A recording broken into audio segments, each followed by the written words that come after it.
Hello, I'm Jennifer with Jennifer Lynn Empath, and I wanted to talk to you today about being the victim.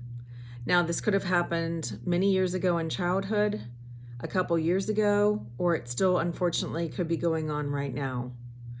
So there's something that I really have an important message for you about this, and that is it is not your fault.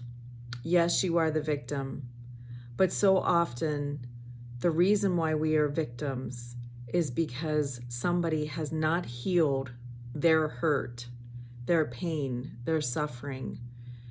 They were abused as a child or had traumas that they did not heal or fix. Now, this is not an excuse for any perpetrator or for anyone causing harm or traumas or abuse. So I'm not giving an excuse or a way out, but I'm explaining the situation as to why it's happening so you understand that it is not your fault and you are not the cause of it. So what will happen when the person who is being the abuser or causing trauma is they were victimized, probably as a child or at some point in their life, and they never healed that situation. They had parts of them splinter off and they never regained it back. So they're not a whole and complete person.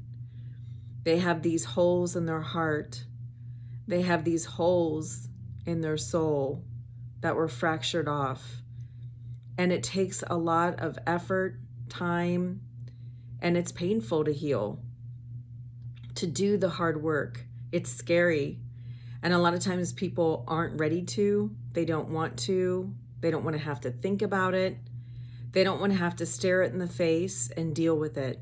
It's far easier to put it in the back of their mind, shove it in a corner of their brain, and shut the door, thinking it's locked forever. But you'll especially see this with midlife crises where the door kicks open in their brain because these skeletons can't stay in there, and they won't.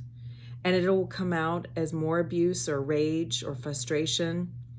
So until you actually physically heal it, it's always going to be there. It's always going to cause a problem. So unfortunately, these people who have been victimized have never recovered their soul fragments that they've lost in their abuse and trauma. And in turn, what they do is they find other people that they feel they can control and they abuse them to feel important, to feel secure, to feel safe, to bully people so that they feel internally good about themselves and feel safe. So this is not to say that this is an excuse. I'm just trying to show you that it's not your fault because it really has nothing to do with you. It's about the person who's doing the hurting. They have so much pain that they haven't healed, and they're projecting it onto you. So like I said, this is not an excuse for anyone to do something bad or evil. It's just to show that they have not healed and they're taking it out on everybody else. So it's not your fault. And please join me for part 2 on how to start working with your abuse and traumas to heal your own life.